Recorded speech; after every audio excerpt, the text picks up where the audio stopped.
Hey everyone, TechPriest here, and today I wanted to talk about the reworks.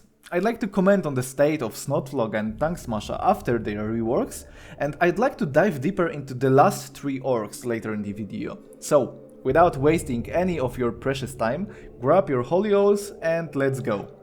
First of all, we have Snotflogga. I'm pretty sure that most of you can remember him before his rework, and we know one thing for sure. He was pretty clunky and didn't do much damage overall.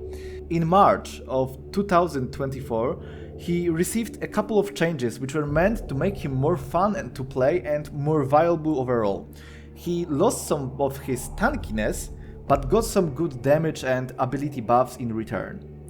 While losing tankiness could be a big hit because it was 9% HP and 28% armor, which by no means are small numbers to be honest, it actually turned out to be pretty okay. Snotflogga was one of the toughest characters in the game anyway, close to likes of Kaskoden or Tyrant Guard, so losing some of his tankiness didn't make him squishy, instead it pushed him more into the average melee tankiness category, right? So the thing that made the rework good was the abilities change and the damage boost. Damage first, we need to understand that the lower your character's base pierce is, the more it depends on the damage numbers. If your enemy has 1000 armor and you have 1000 damage with 1% pierce, you won't really do any damage. But if you buff the damage by 20%, you overcome the armor, and each hit goes from 10 damage to 200 damage, which is like a huge boost overall. And every buff makes it even better and better, right? What this means is that overpowering the enemy's armor is super effective for low pierce characters, because their damage skyrockets when it finally penetrates. Their numbers are way bigger than their high pierce equivalents. What this means for Snotflogga is that him getting a 20% damage boost made him be able to damage the enemies more consistently and overcome the armor of the enemies. What also helps is the new faction trait for orcs, which is Get Stuck In, which effectively turned Snotflogga from a 3-hit character into a 4-hit character. And it also affects his passive and its damage, because the passive used to deal 2 hits, but now it can deal 3 hits because of the 100% chance to add +1 hit if the enemy is surrounded.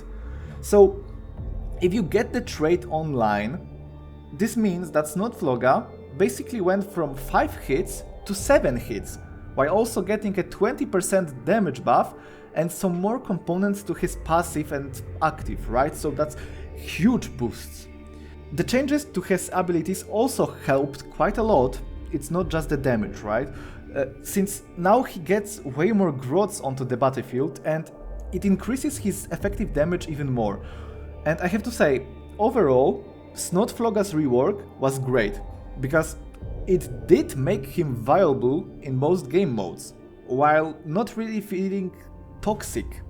A simple, yet effective character that has a clear game plan, clear weaknesses that you can play around, and he has a fun idea around him. Like, he is just a simple guy that punches you hard and summons like little gremlins that can overcome you if you let them multiply. Like, it's just simple yet fun. Next, we had Tanksmasha, and this rework was a little bit more controversial since players are quite torn on it. It did change him quite a lot. Many players actually argue that the change went into the wrong direction. The first argument against it is the removal of the bite passive, and while it was basically useless on game modes like Tournament Arena because its numbers and pierce ratio wasn't actually good, it was actually pretty good for the newer players, because if they over-leveled Tanksmasha, his passive actually dealt quite good damage against the guild raid bosses. And it basically made him into a 5-hit character if you could get the bosses to hit Tanksmasha in melee to proc his passive. And the rework actually removed the biting in place for actual tankiness, because it changed Tanksmasha Winyu, who was an orc that was supposed to smash the tanks, into a new Tanksmasha, which is an orc that is tanky and smashes a bit. So it nudged the Tanksmasha into the tankiness direction instead of the smashing direction, in my opinion. And you have to keep in mind that him losing the bite also means that he doesn't fit the physical requirement for the legendary release events anymore. So that's a quite big bummer too, because I have to say that I actually really enjoyed using my Gold 2 Tanksmasha in those events. He was pretty good at them, to be honest. The percent damage reduction that we got in the place of the biting is pretty great too, I have to say. It allows him to survive quite a lot, but there isn't much of a need to survive when he doesn't bite back anymore. It actually had its uses and was a pretty big part of his identity in my eyes.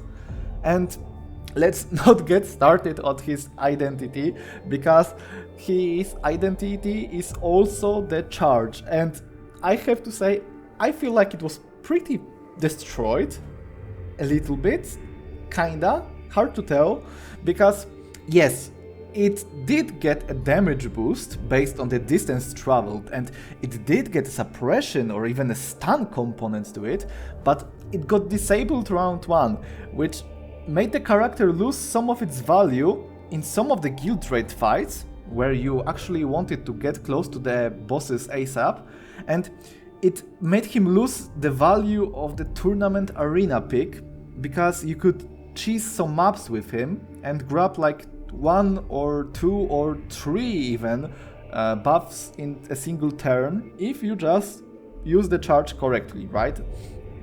And the thing is that the devs said that they don't want him to be able to use the charge round 1 with the bonus damage, because if he were to get the bonus hits power-ups like +2 or +4, it could be toxic because of it doing good damage then, right?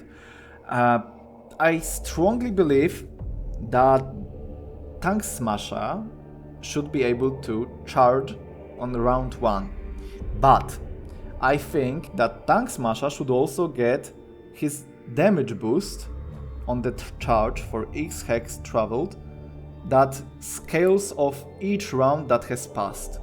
So the more time passes, the more damage we get, and that would basically turn him into an orc equivalent of Elgion's active, right?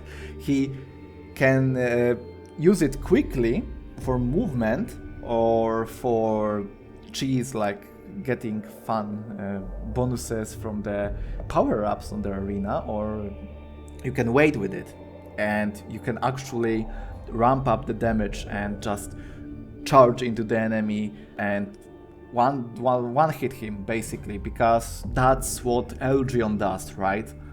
One positive thing that we got for Tanksmasha is his spears going from 20% to 50%, getting changed to eviscerating damage type, which could be handy in the future legendary release events, of course. And him getting the orc faction trait is also pretty good. Those things combined with the bonus damage on his new passive make him do a little bit more damage with his base attacks, but to be honest, it's not enough of a change to make him usable in game modes other than the campaign. The Tanksmasha rework could be summarized as a great boost for newer players and their campaign progress, but also as a quite big disappointment, to be honest, especially after 2 months of waiting, for people hoping for Tanksmasha to get close to the power level of the reworked Snotfloga. Okay, so those were all the reworks that we already received, but there are 3 more coming, and we want them to be good, right? So let's get into the theory crafting territory. Who could be next? That's the first question. As my friend told me, it's likely that Snowprint devs are trolling me and that they are doing everything in their power to make me not able to use my mechanical teams with the reworked orcs. So they reworked the non-mechanical orcs first. So according to this, I would guess that Gibas-scraps would be next. Him getting changes would be, I think, the least volatile possibility, because the mechanical comp that we are having in guild raids right now is getting more and more popular, and I think that making more mechs good could make it quite extreme if they were overbuffed. So, Gibas-scraps, what can we do with him? First of all, I think that he needs a simple health buff. While his armor is amazing, the health stat on the character is quite abysmal, to be honest, especially for a healer that only can attack in melee, because even Isabella has more health than him, and she's supposed to be like a squishy character healer, so it doesn't really make sense. And orcs are meant to be a beefy race, and their playstyle is literally getting stuck in, which should reflect that in their stats. They want to surround the enemy, they want to get close to him, they want to hit him in close range. They need to be able to survive a hit or two if they want to do this.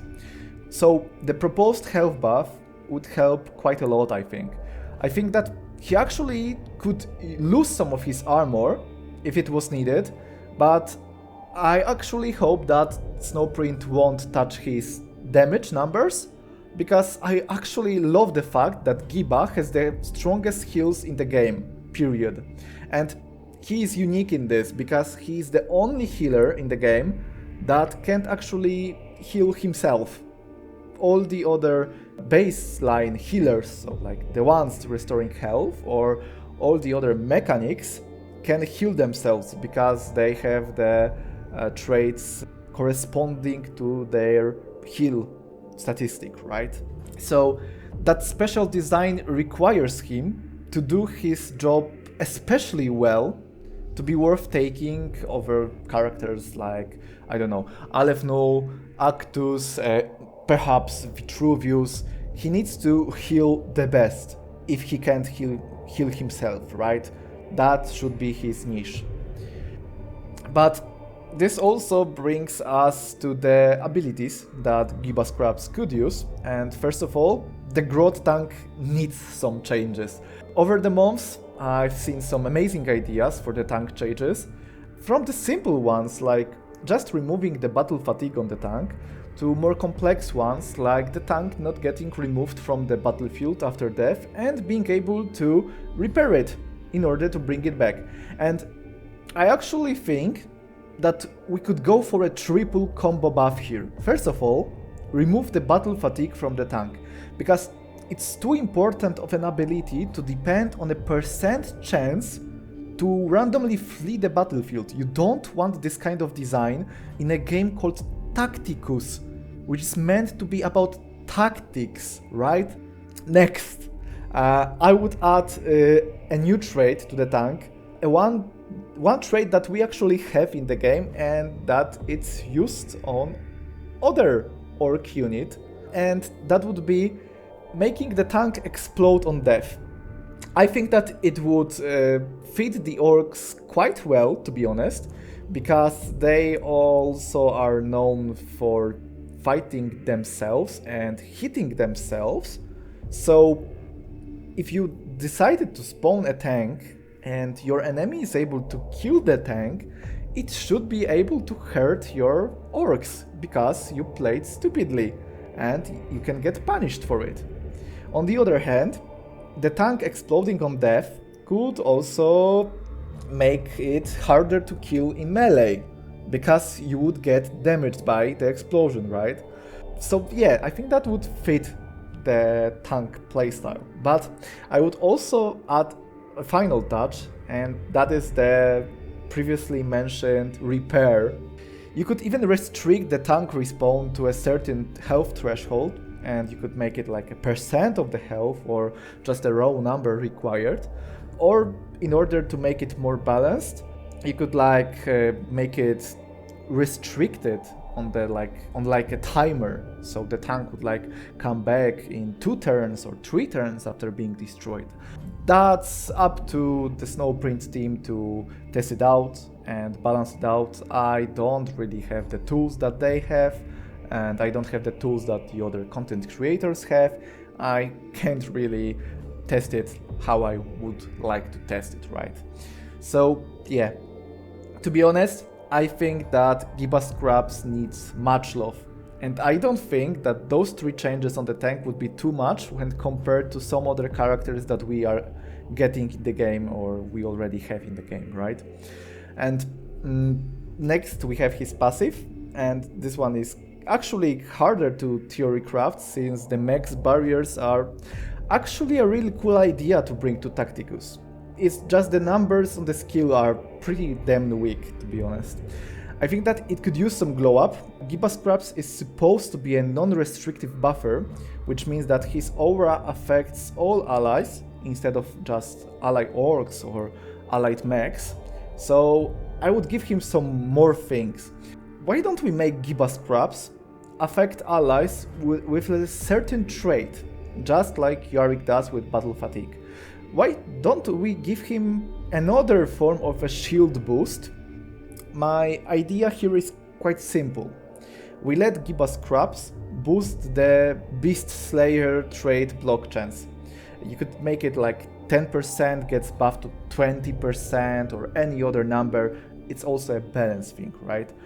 I can't test it, so me throwing raw numbers and sticking to it would be just stupid. So I proposed the idea of boosting the Beast Slayer block chance. This actually gives him orc synergy because Snotflogga and Tanksmasha have this trait, and they don't actually benefit from the bonus armor that much because they are already quite tanky, to be honest. That also is because they can use the armor items instead of like the shields. But allowing Gibas-scraps to buff the Beast Slayer block chance would also allow us to use him in combination with some other characters like Ragnar right now or any other Beast Slayer in the future. So it's like a more fun synergy that has more uses later in the game, right? Overall, I think that the white synergies like Admech are more healthy and fun for the game than the tall ones like Eldari. What I mean by white and tall is that white don't require very specific things to be online. So, for example, Admech requires only mechs or multiple hits, while Eldari require you to if you want to get the most out of the synergy, you need to play the Eldari, right? And they combo best with themselves. Same goes for like the Dark Angels. They are a kind of tall synergy that really wants you to clump up together as many Eldari, as many Dark Angels as you can. Meanwhile, factions like Admech or Ward Eaters actually want you to use different characters, and they can be played together for sure, but they can also be played with other characters if the synergy is good enough, and you won't be missing any of the value, right, if you use them correctly. Giving orcs some more white synergies would be a good way to incentivize the players to try them out and like combo them with different teams, different characters.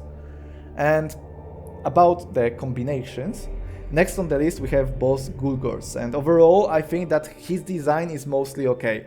I wouldn't even call for huge changes for him. Basically he just needs number adjustment, not huge reworks like Tanksmasha or Snotfloga. First of all, we have his base stats, and we have to say it's straight.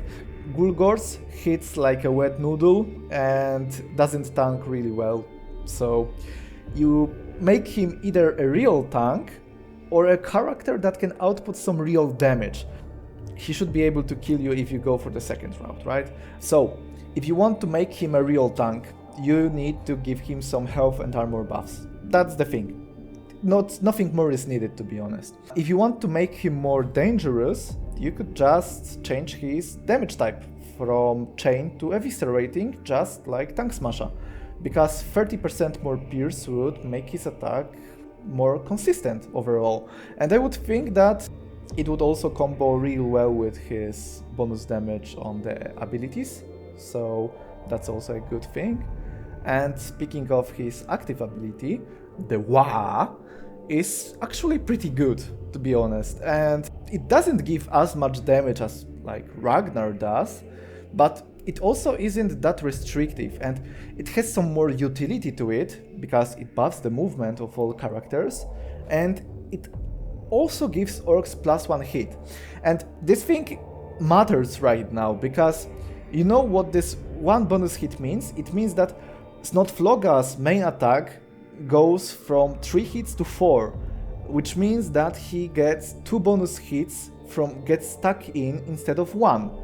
So he has 4 plus 2 hits when you use Wah, and each of those 6 hits get affected from the bonus damage on Wah. And same thing for Tanksmasha, because he gets also 4 plus 2, which is also a huge buff, and it also gets boosted by the Wah. So we can see a pattern here. And I think that I have a quite good idea for the war boss, because I think that we should consider changing him into a tank that has like a really explosive one turn. That would be the Wah turn, right? He shouldn't be that dangerous on the baseline, and he should be just a tank that does many hits. But the one turn that you want him to do big damage and like push your team inside the enemy team and like burst as many enemies as possible, that's the Wah turn. And he should work with Wah really well. That's my opinion. He should be a tank that has an explosive turn on Wah. And that could be achieved by making him tankier and buffing his pierce ratio on melee hits. And that's it that you need for Gulgortz to be playable. Trust me, he isn't as bad as many people think, because I somehow made him work at Diamond 2.5, so there is potential. He just needs some changes in the right direction, right? I think that those changes would be both flavorful and effective in terms of pushing him into played teams and played compositions, right? And last on the list we have Snappawrecka, who some people used to call the best orc overall, even a hidden gem, before Snotfloga got reworked and became the best orc. And while not being the best investment for the Octarius campaign, because this title is reserved for the Grot tank, he has some uses, and he's actually fun to play even right now. First of all, he has a good chunk of tankiness, which combined with his explosive death can provide a nice obstacle for the enemy to be careful about. Next, he also has 5 ranged hits with quite good damage overall. While not close to Thaddeus or Shossel in terms of damage output, he actually isn't a tragic case. This is because he is meant to be a hybrid character, one that can both fight in ranged and in melee, depending on the enemies that you are facing. You are facing a low armor enemy, and you go for range 2, 5 hits, and you one-shot him. You are fighting a tank with high armor that you can't get through, you get in melee, and you strip it away with every hit. And if they kill Snappawrecka, you explode on them with the direct damage that ignores the armor.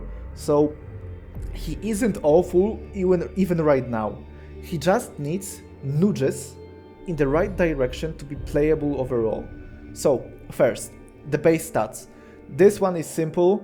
Adding get stuck in, we change his melee pierce from chain to eviscerating, which makes his melee like actually a threat, not a nuisance.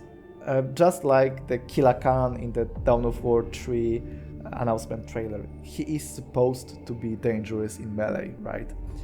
Then we have his active, and it is fun and has amazing uses in tournament arena, so it mostly needs some minor changes. I would go for small number adjustments, perhaps like a 10-15% damage boost, and making Snappawrecka unstoppable while charging, because I just can't understand why Tanksmasha can charge through a barbed wire on a squig and how a rampaging mech can't get past it in any way.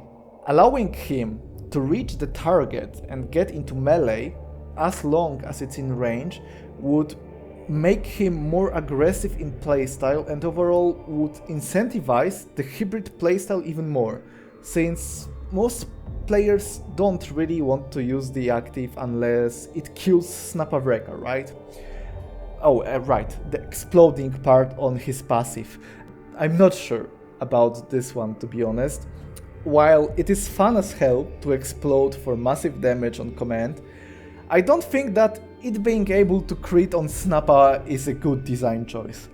Either make it not be able to crit if you want to make Snappa use his active ability as an engage tool, because if it rolls 4 crits it can one-shot you, or just disable the crit and make Snappa take more damage from the charge if you want to push him more into like the leaving bomb kind of skill. To be honest, either is fine, but you need to decide, because right now we are between both of those and it makes both of them not work and it makes both of them inconsistent in the worst way possible. And for Snappa's passive, I would actually go for him ramping up over the course of the fight in both melee and ranged, because his current passive strips the armor of the enemy, right? You could adjust the numbers if it's needed, but I would also add that for every ranged or every attack, it's also a balance thing, right? He should get +1 to his ranged attack hits. So that would make him both ramp up in melee by reducing the armor and ramp up in ranged by getting more and more hits. And to be honest, more hits is more DACA, and there is never enough DACA, right? So, overall, I think that orcs as a faction can easily get more flavorful and more fun to play. It mostly requires smaller changes in the right direction, as mentioned before, and in order for the orcs to be fun and used in different teams, we need them to be both synergistic between themselves, which mostly means being able to easily get stuck in online and having some small synergies outside of this. And they also have to be able to be played with other comps, like Gibas-scraps helping Beast Slayers, or Snappawrecka synergizing with Admech and Actus. The faction has tons of potential, and I just hope that I will live to see it being fun and competitive one day, because it's not this right now. And that's all for today's video, my friends. I hope that enjoyed me rambling about the things that we have and the things that we could have in the future. Feel free to drop your feedback in the comments, and also, if you'd like to help me as a player, feel free to use my friend referral code, but keep in mind that you can only use it once per account, so please make it count. And if you'd like to join my guild cluster, you can consider reaching out to us. We are always recruiting and we are always looking for engaged players to join our ranks. Thanks for watching, friends, and please remember, the machine is eternal.